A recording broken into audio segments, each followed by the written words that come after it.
Trump அப்புறம் வந்து Netanyahu இவங்க 2 பேருமே வந்து பேச்சுவார்த்தை நடத்திட்டு இருந்தாங்க. இந்த ஒப்பந்தத்தை வச்சு பேச்சுவார்த்தை நடத்திட்டு இருந்திருக்காங்க. ட்ரம்ப் ரொம்ப நாளாவே சொல்லிட்டு இருந்தாரு, நான் போர் நிறுத்தத்தை வந்து கொண்டு வந்துடுறேன் அப்படிங்கிற மாதிரி வந்து சொல்லிட்டு இருந்தாரு.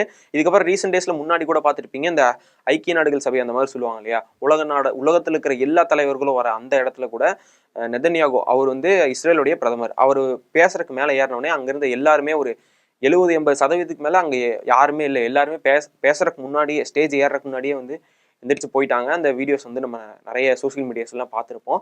ஸோ இது ரொம்ப ரொம்ப மோசமான நிலைமையில போயிட்டு இருக்கு. இதுக்கு மேல விட்டா ரொம்ப பிரச்சனையாயிரும்.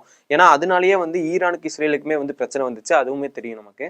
ஸோ மெயினான ரீசன் வந்து இதனால தான், அந்த இஸ்ரேல் ஹமாஸ் இந்த பிரச்சனைனால தான் வந்து அந்த நாடுகளுக்குமே வந்து பிரச்சனை வந்துச்சு, அது எல்லாத்துக்குமே தெரியும். இந்த போரை நிறுத்துறதுக்காக இஸ்ரேல் வந்து ஒத்துக்கிட்டாங்க, சரி ஓகே நாங்கள் போர் நிப்பாட்டிடுறோம் அப்படிங்கிற மாதிரி வந்து நேற்று நடந்த பேச்சுவார்த்தையில வந்து முடிவு எடுத்திருக்காங்க.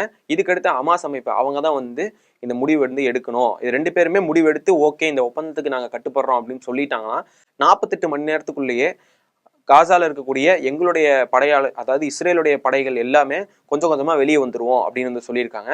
அது மட்டும் இல்லாம அந்த 21 பாயிண்ட்ஸ்ல என்ன முக்கியமான விஷயங்கள்லாம் சொல்லியிருக்காங்க அப்படின்னு பாத்தீங்கன்னா, பாலஸ்தீன மக்களுக்கு தனியா ஒரு பாலஸ்தீன் அந்த நாடை வந்து தனியா ஒரு நாடா வந்து அங்கீகரிப்போம் அப்படின்னு வந்து சொல்லியிருக்காங்க.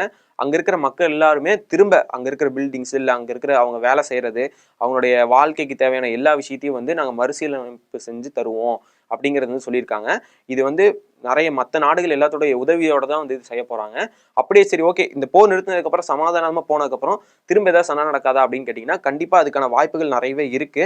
ஏன்னா இந்த மாதிரி வந்து நம்ம நிறைய இஷ்யூஸ் பார்த்துருப்போம். ஓகே அப்படின்னு சொல்லி சரண்டர் ஆயிட்டு திரும்பவும் ஏதோ மறைமுகமா தாக்குதல் நடத்துறது அந்த மாதிரி விஷயங்கள்லாம் நிறைய பண்ணுவாங்க. ஸோ அந்த மாதிரிலாம் எதுவுமே பண்ணக்கூடாது அப்படின்னு சொல்லி ஹமாஸ் அமைப்புகிட்டையுமே வந்து பொது மன்னிப்பு கொடுக்க போறோம் அப்படின்னு வந்து சொல்லியிருக்காங்க. ஹமாஸ் அமைப்புக்குமே வந்து அவங்க பண்ண தப்பு இல்லை இந்த விஷயங்கள் எதுவுமே இல்லாம பொது மன்னிப்பு கொடுத்து அவங்க எந்த நாட்டுக்கு போறாங்களோ அந்த நாட்டுக்கு நீங்க வந்து போய்க்கலாம் அப்படிங்கிற மாதிரி, அதுக்கான பயண செலவுகளையும் நாங்கள் ஏத்துக்கிறோம் அப்படிங்கிற மாதிரி வந்து சொல்லி அவங்கள வந்து தெரிவிச்சிருக்காங்க.